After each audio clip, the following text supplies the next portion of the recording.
네, 안녕하세요.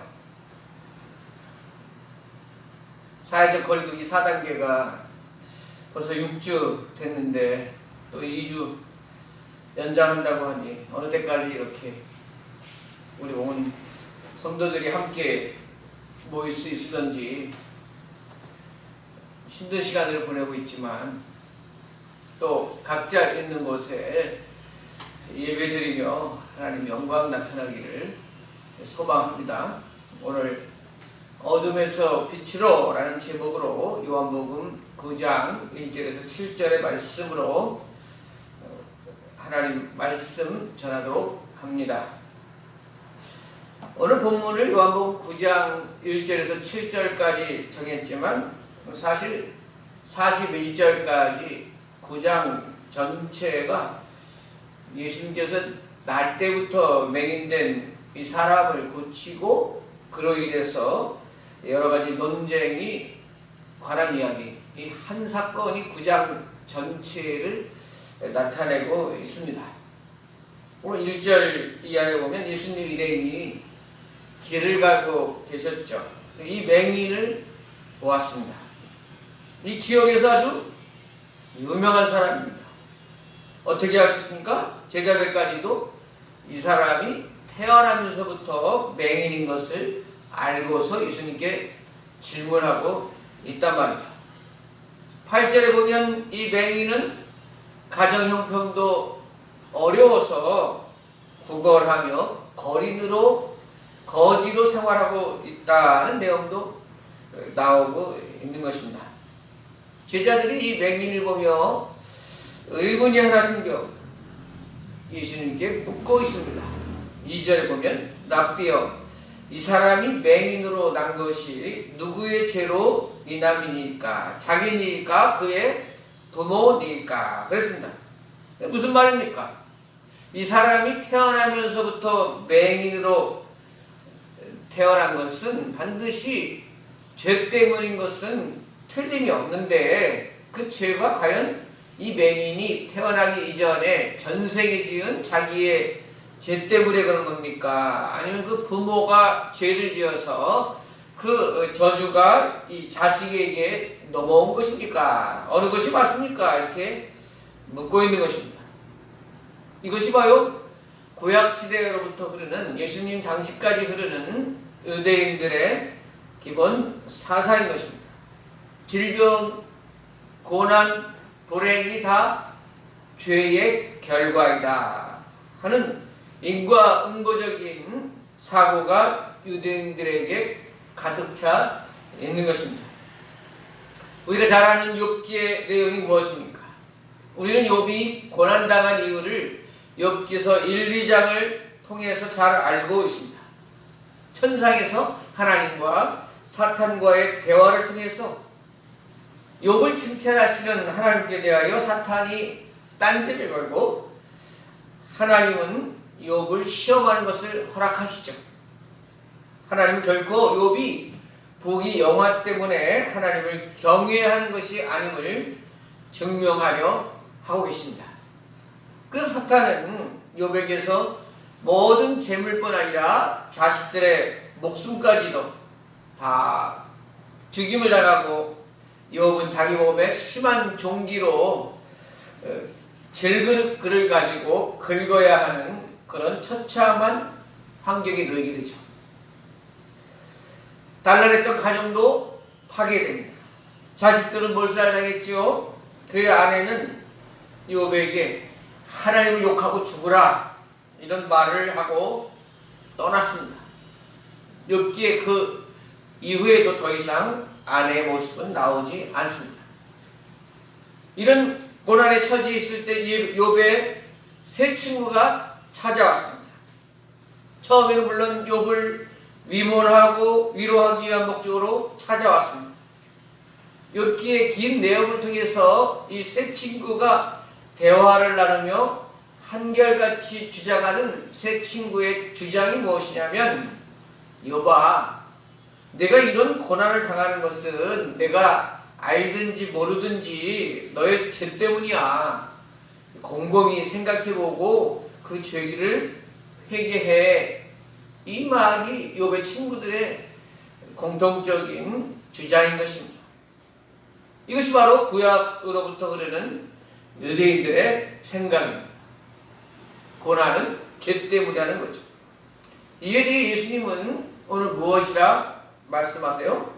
3절에 예수께서 대답하시되 이 사람이나 그 부모의 죄로 인한 것이 아니라 그에게서 하나님이 하신 일을 나타내고자 하심이라. 아멘. 예수님 말씀하십니다. 이 맹인 자신이나 부모 때문에 이 맹인이 된 것이 아니다. 누구 죄 때문에 이런 불행이 찾아온 것이 아니라는 것입니다. 하나님께서 하시고자 하는 일을 나타내고자 하신다 말하고 있습니다. 그렇습니다. 우리도 인과응보적인 생각을 가지고 신앙생활하는 사람들이 많이 있어요. 집안일에 힘든 일이 생기면 내가 그동안 기도생활이나 신앙생활 잘못해서 하나님께서 벌 주시는 것 아닌가? 우리 집에 누가 아프거나 잘못된 일이 있으면 나 때문에 그런 건 아닌가? 이런 자책, 이런 나에게 찾아오는 불행이 다 죄 지은 것 때문이다. 이런 의식이 우리에게도 있단 말입니다. 근데 여러분, 우리 하나님을 너무 속이 좁은 분으로 만들어서 안 됩니다. 우리 하나님은 우리 인간들 같이 금방 웃었다가 또 마음에 안 들면 금세 진노하는 그런 얄팍한 하나님으로 만들어서는 안 됩니다. 우리 하나님은 우리가 칭찬받는 일을 하였다고 해서 금방 선물하시고 칭찬 세례를 베풀고, 또 반대로 우리가 죄를 범하였다고 금방 질책하고 벌 내리시는 그런 분이 아닙니다. 하나님은 길이 참으시는 분이시고 하나님은 감정에 의해 좌지우지되는 분이 아닙니다. 물론 하나님은 우리의 잘잘못도 또 우리 충성과 순종도 다 기억하시지만 하나님의 말씀과 행동은 기쁘신 경륜과 그분의 뜻 안에서 역사하고 있다고 믿어야 하는 것입니다. 그래서 우리가 주님을 기쁘시게 하는 충성일을 감당하며 나에게 아무런 축복도 없다 해서 하나님 몰라주신다고 실망할 것도 없고, 또 반대로 우리 죄를 짓고 살면서 하나님 아무런 책망도 안 하시네, 징벌도 안 하시네, 함부로 죄를 지으며 살아서도 안 되는 것입니다. 왜냐하면 하나님은 길이 참고 계시지만 반드시 우리 행한 것을 다 기억하시고 그 행한 대로 갚으시고 그 행한 대로 보응하시는 하나님이시다 하는 것은 분명하다 할 것입니다.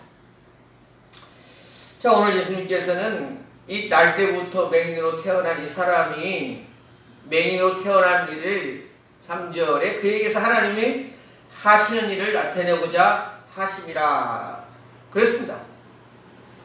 여러분, 이 맹인의 입장에서 여러분이 한번 생각해 보세요. 이때까지 맹인으로 태어나 거지로 살아가는 인생이 바로 여러분이라고 생각해 보세요. 얼마나 인생이 원망스럽겠습니까? 내가 무슨 죄가 있다고 한 번도 세상 구경 못하는 맹인으로 태어난 거야. 나의 부모는 또 왜 이렇게 돈 한 푼 없어서 맹인은 내가 먹고 살기 위해서 이렇게 구걸해야 되는 이 처지는 또 뭔가 말이야.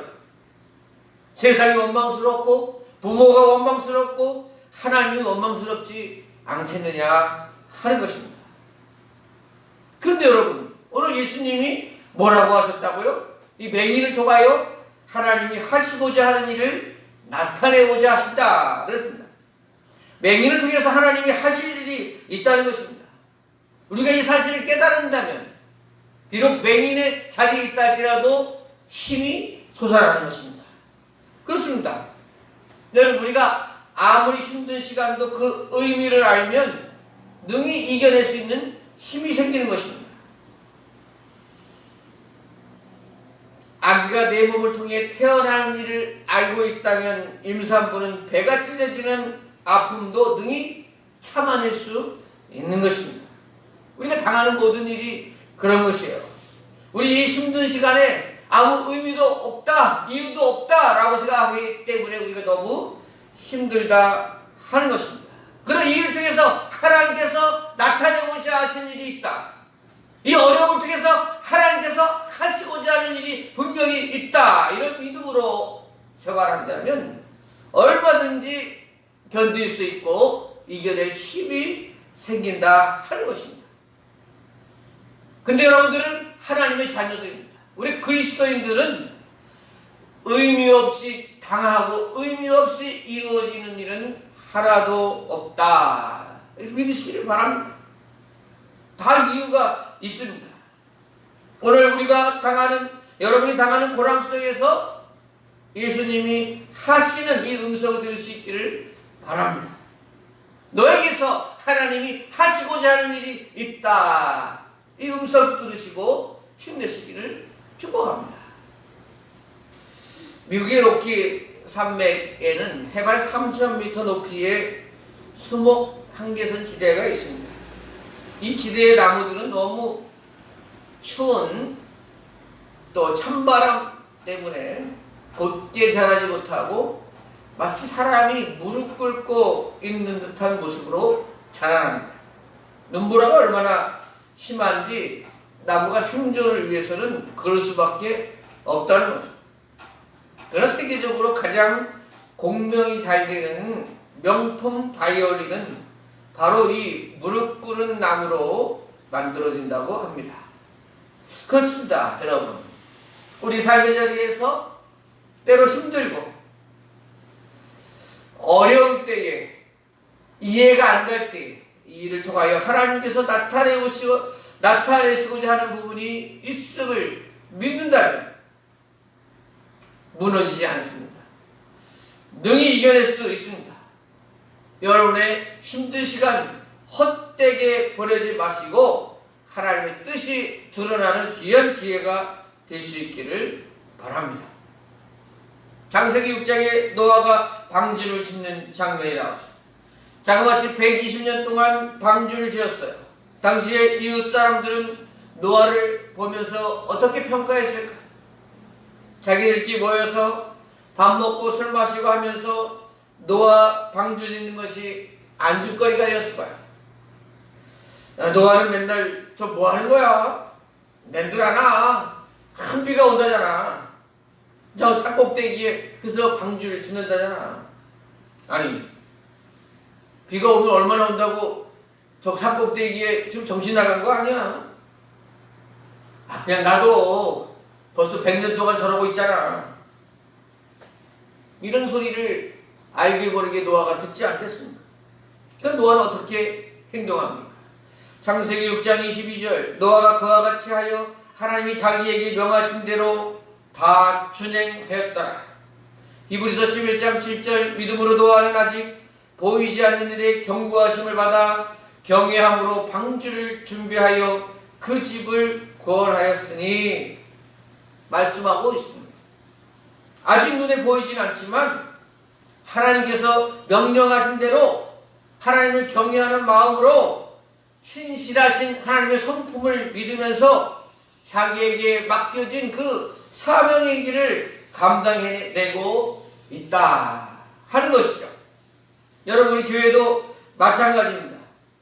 우리 대농주의 교회도 비록 작지만 주님이 맡겨주신 일이 적어 보이고 아무 일도 아닌 것 같지만 우리 끝까지 순종하여 하나님의 뜻을 이루고 하나님께 큰 칭찬받는 우리 교회 온 성도들 될 수 있기를 축복합니다.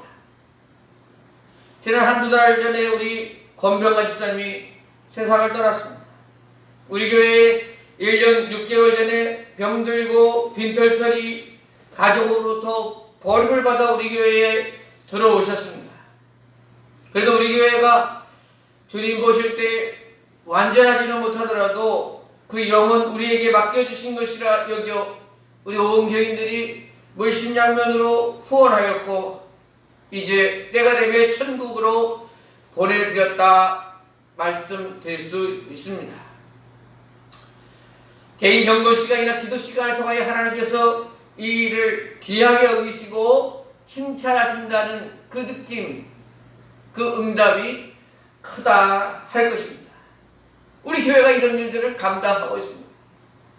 지금부터 약 8, 9개월 전에 우리 엄순환 집사님 교회에 정하지 못하고 유리방황하다가 우리 교회에 들어오시게 되었습니다.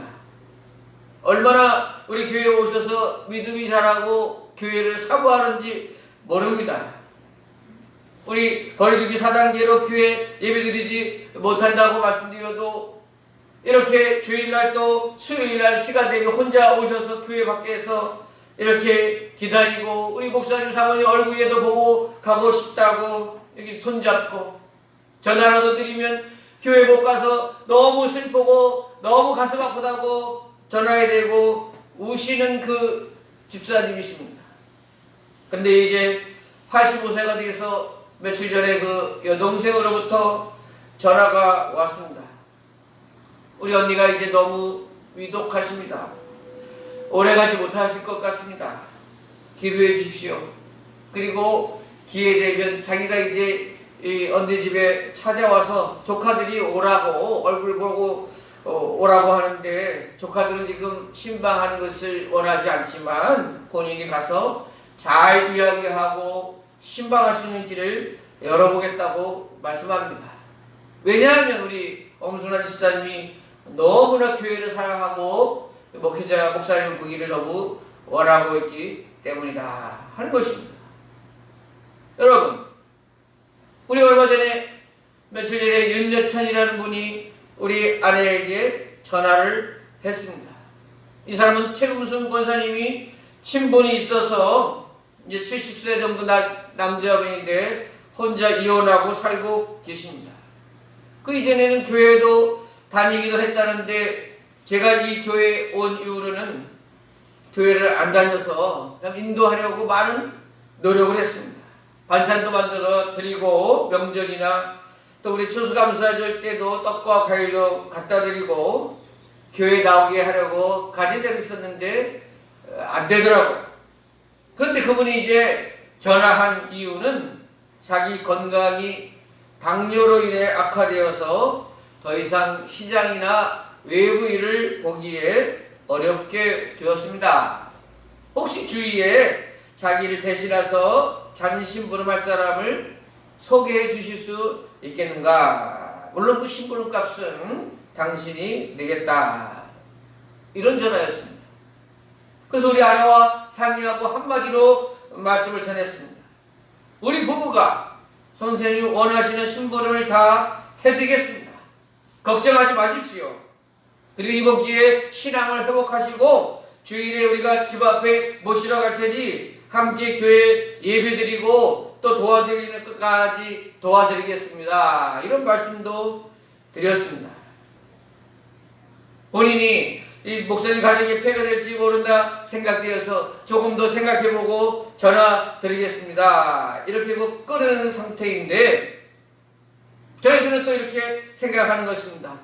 하나님께서 이번에도 그 영혼을 사랑하시고 마지막 시간에도 그 영혼을 돌아오게 하시고 회복시키시려는 또 다른 하나님의 역사이시구나 하는 것을 믿는 것입니다. 저는 지금도 40년간 불교 신자로 생활하다가 췌장암 말기에 우리 교회에 들어와서 한 달 교회 다니고 2달 병원에 입원했다가 천국으로 가신 김간난 성도님이 기억납니다. 그분도 하나님께서 우리에게 마지막으로 맡겨주신 영혼이었습니다. 2달간 서울 보라비 병원에 입원해 계실 때 제가 일주일에 한 번씩 찾아뵙고 성경 말씀 전해드리고 기도해드리고 그 때문에 마지막 돌아가실 때 웃으면서 목사님 수고 많으셨어요. 저희 이제 천국 갈 수 있어요. 이렇게 고백하는 소리를 들었습니다. 여기 자녀들을 다 모아놓고 내가 너희들을 불교로 잘못 인도해서 불교를 믿게 했지만 나는 이제 예수님 믿고 천국 간다. 너희들도 교회 다녔으면 좋겠다. 이런 고백을 들었습니다. 그래서 그 장례 후에 그 남편이 우리 교회에 찾아오셔서 감사하다고 우리 온 성도들에게 식사 대접했던 것이 기억나실 것입니다.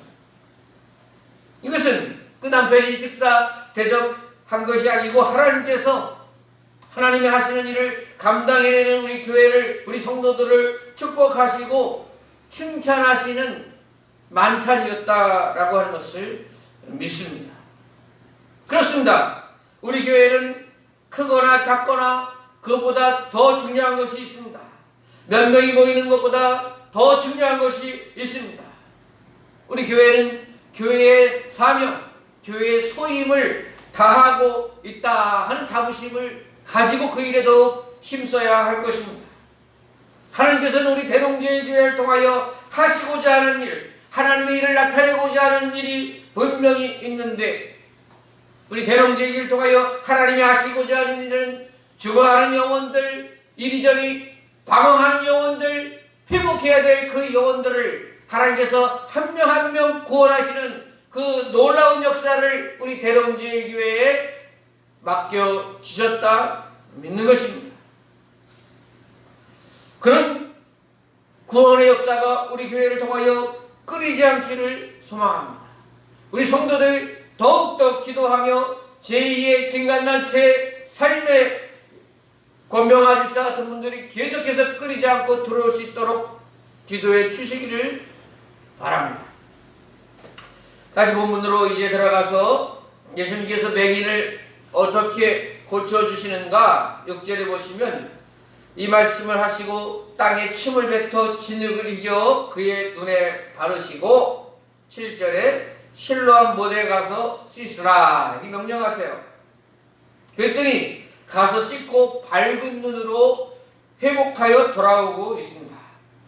자, 이전에 예수님께서는 다른 면에 있어서 다른 질병들 고치실 때 안수하거나 또 말씀으로 충분히 질병과 귀신을 내쫓으셨는데, 오늘 본문에서는 침으로 흙을 이기시고 그의 눈에 이렇게 붙이시는, 어떻게 보면 번거로운 일을 하고 계십니다. 왜 예수님이 이런 일을 하고 계실까?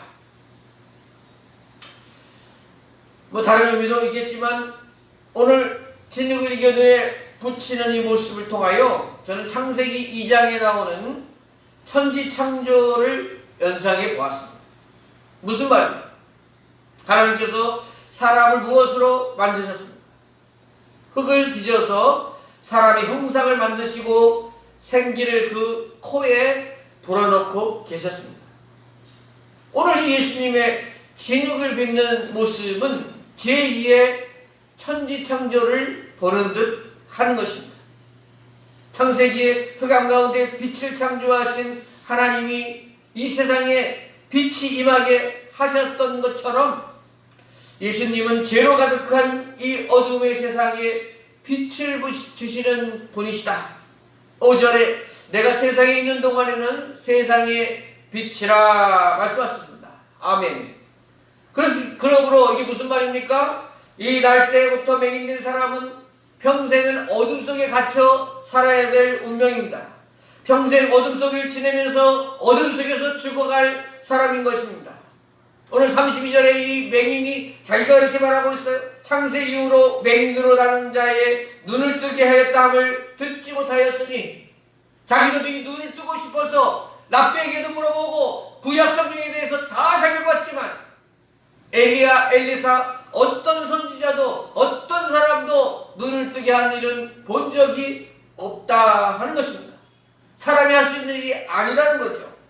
그런데 오늘 예수님은 이 맹인의 눈을 뜨게 하십니다. 왜 그렇습니까? 바로 이 예수님이 세상을 창조하신 하나님 그분이시기 때문에 그렇습니다. 예수님은 창세 이전부터 하나님과 함께 세상을 창조하신 분이십니다. 그래서 예수님이 빛이신 것입니다. 이 어둠에 찾아온 빛, 맹인같이 어둠 속에 평생 살아갈 인생들에게 밝은 빛을 주신 분, 광명한 빛을 주신 분이 바로 예수님이라 하는 것입니다. 우리는 예수님으로만이 광명한 빛으로 인도함을 믿습니다.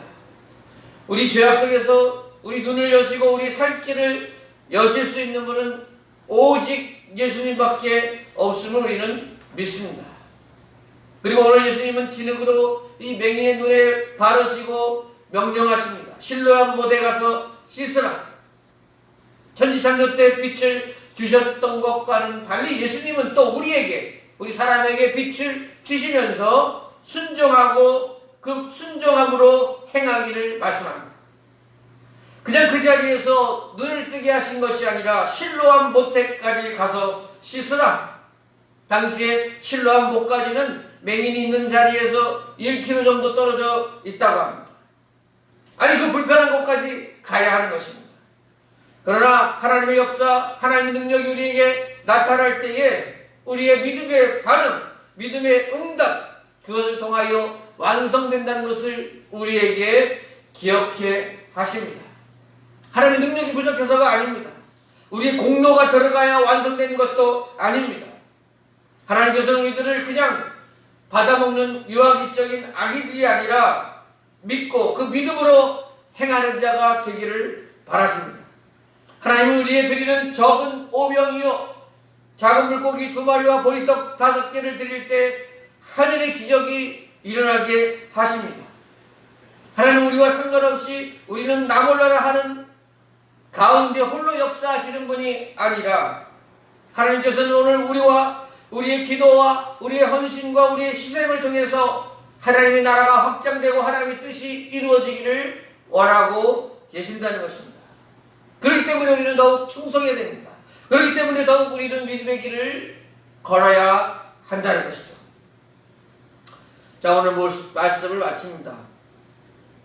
우리 대농제의회도 비록 작지만 하나님께서 하시고자 하는 일, 대농제의회를 통하여 하나님께서 나타내고자 하시는 일이 계속해서 펼쳐지는 하나님 역사의 장소가 우리 교회가 되기를 소망합니다. 또 우리 교회 믿음의 일꾼들을 통해서 오늘도 어두움에 갇혀있는 그 많은 영혼들이 빛으로 인도함을 받는 놀라운 역사가 우리 성도들을 통하여, 우리 교회를 통하여 있기를 바랍니다. 그 믿음의 발걸음 가운데 주께서 축복해 주시기를 소망합니다. 기도하겠습니다. 하늘의 하나님 아버지, 오늘 나면서부터 태어나 거린으로 살아가던 맹인이 하나님이 하시고자 하시는 하나님의 일을 나타낸 것처럼 우리 대농제일교회 우리 성도들도 비록 나약하고 힘없지만 하나님께서 이 교회를 통하여 하나님이 나타내시고자 하는 그 일을 감당해내는 우리 교회가 되도록, 우리 성도님들 되도록 인도하여 주시옵소서. 주님 말씀에 믿고 순종함으로 하나님의 뜻을 이루는 저희들 되도록 인도하여 주시옵소서. 예수님의 이름으로 기도드립니다. 아멘.